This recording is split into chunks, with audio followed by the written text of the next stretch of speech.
ഗംഗൈകൊണ്ട ചോളപുരം ബൃഹദീശ്വര ക്ഷേത്രം. തഞ്ചാവൂർ വലിയ ക്ഷേത്രത്തിൻ്റെ മാതൃകയിൽ നിർമ്മിക്കപ്പെട്ട ചോള വാസ്തുവിദ്യയുടെ മറ്റൊരു അത്ഭുതമാണ് ഗംഗൈകൊണ്ട ചോളപുരം ബൃഹദീശ്വര ക്ഷേത്രം. തഞ്ചാവൂർ ക്ഷേത്രത്തെക്കാൾ വലിപ്പത്തിൽ അല്പം കുറവാണെങ്കിലും ശില്പഭംഗിയിൽ ഇത് ഏറെ മുന്നിൽ തന്നെയാണ്. തമിഴ്നാട്ടിലെ അരിയല്ലൂർ ജില്ലയിലാണ് ഈ ക്ഷേത്രം സ്ഥിതി ചെയ്യുന്നത്. കുംഭകോണത്ത് നിന്ന് ഏകദേശം 35 കിലോമീറ്റർ ദൂരമുണ്ട് ഇവിടേക്ക്. രാജരാജ ചോളന്റെ മകനായ രാജേന്ദ്ര ചോളൻ ഒന്നാമനാണ് AD 1035 ഈ ക്ഷേത്രം നിർമ്മിച്ചത്. ഗംഗാനദി വരെയുള്ള പ്രദേശങ്ങൾ കീഴടക്കിയതിൻ്റെ സ്മരണാർത്ഥമാണ് അദ്ദേഹം ഈ നഗരവും ക്ഷേത്രവും പണിതതെന്ന് പറയുന്നു. ഇതിനാലാണ് ഈ സ്ഥലത്തിന് ഗംഗയെ പിടിച്ചടക്കിയ ചോളന്റെ നഗരം എന്നർത്ഥം വരുന്ന ഗംഗൈകൊണ്ട ചോളപുരം എന്ന പേര് ലഭിച്ചത്.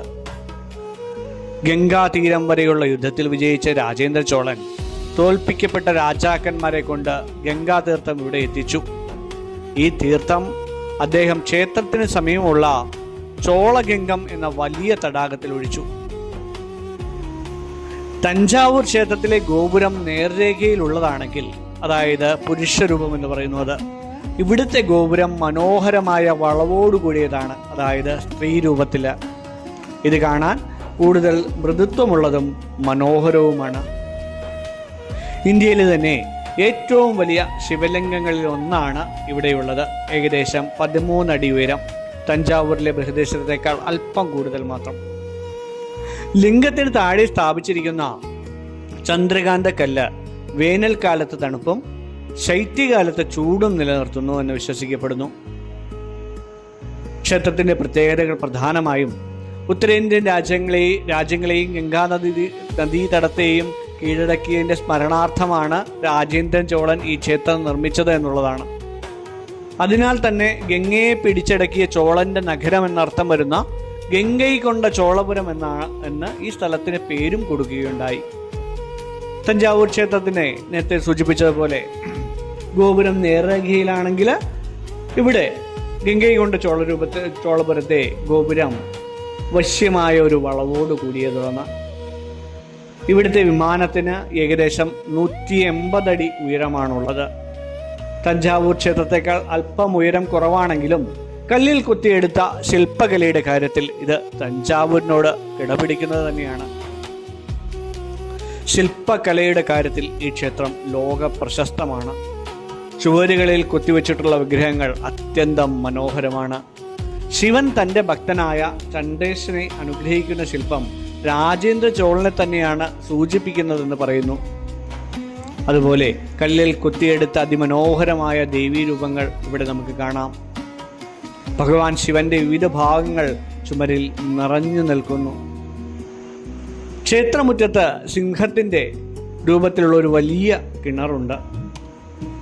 ഗംഗാവിജയത്തിന് ശേഷം കൊണ്ടുവന്ന ഗംഗാജലം ഈ കിണറ്റിൽ ഒഴിച്ചുവെന്നും പിന്നീട് അഭിഷേകത്തിന് ഈ വെള്ളമാണ് ഉപയോഗിച്ചിരുന്നതെന്നും വിശ്വസിക്കപ്പെടുന്നു.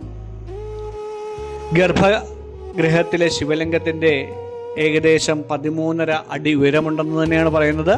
ഇത് തമിഴ്നാട്ടിലെ ഏറ്റവും വലിയ ശിവലിംഗങ്ങളിലൊന്നാണ്. തമിഴ്നാട്ടിലെ മാത്രമല്ല, ഭാരതത്തിലെ തന്നെ ഏറ്റവും വലിയ ശിവലിംഗങ്ങളിലൊന്നാണ്. ലിംഗത്തിന് താഴെയുള്ള പീഠത്തിന് 54 അടി വിസ്താരവുമുണ്ട്. ക്ഷേത്രം രാവിലെ 6 മുതൽ 12:30 വരെയും വൈകുന്നേരം 4 മുതൽ 8 മണി വരെയുമാണ് തുറന്നിരിക്കാറുള്ളത്. മറ്റ് ക്ഷേത്രങ്ങളിലെ പോലെ തന്നെ, പ്രധാന ക്ഷേത്രങ്ങളെ പോലെ തന്നെ ഇവിടെയും മാന്യമായിട്ടുള്ള വസ്ത്രങ്ങൾ ധരിക്കുവാൻ ഏവരും ശ്രദ്ധിക്കേണ്ടതുണ്ട്. പുരുഷന്മാർ മുണ്ട്, ധോത്തി, ഷർട്ട്, പാൻറ് അതുപോലുള്ളതോ, സ്ത്രീകൾ സാരിയോ ചുരിദാറോ ദുപ്പട്ടയോട് കൂടിയുള്ളതൊക്കെ ധരിക്കുവാൻ വേണ്ടി ശ്രമിക്കുക. ട്രെയിൻ മാർഗമാണെങ്കിൽ പ്രധാന റെയിൽവേ സ്റ്റേഷൻ എന്ന് പറയുന്നത് കുംഭകോണം റെയിൽവേ സ്റ്റേഷനാണ് അടുത്ത്. ഏകദേശം 35 കിലോമീറ്റർ ദൂരമേ അവിടെ നിന്ന് ഇങ്ങോട്ടേക്കുള്ളൂ. ചിദംബരത്തിനും കുംഭകോണത്തിനും ഇടയിലുള്ള പാതയിലാണ് നമുക്ക് ഈ ഗംഗൈകൊണ്ട ചോളപുരം ലഭിക്കുന്നത്. 2 സ്ഥലങ്ങളിൽ നമുക്ക് പ്രധാനമായിട്ട് ബസ് സൗകര്യങ്ങളൊക്കെ ലഭ്യമാണ്. വിമാനമാർഗമാണെങ്കിൽ നേരത്തെ സൂചിപ്പിച്ചതുപോലെ തിരുച്ചിറപ്പള്ളിയാണ്, അതായത് ട്രിച്ചിയാണ് തൊട്ടടുത്തുള്ള വിമാന അല്ലെങ്കിൽ എയർപോർട്ട് എന്ന് പറയുന്നത്. അപ്പം സാധനാപദത്തിനൊപ്പം നമുക്ക് ഒത്തൊരുമയോടെ എല്ലാവരുമായി പോകാം, കാണാം, നമുക്ക് സന്ദർശിക്കാം. ഗംഗൈകൊണ്ട ചോളപുരം ബൃഹദീശ്വര ക്ഷേത്രം. സ്വാഗതം.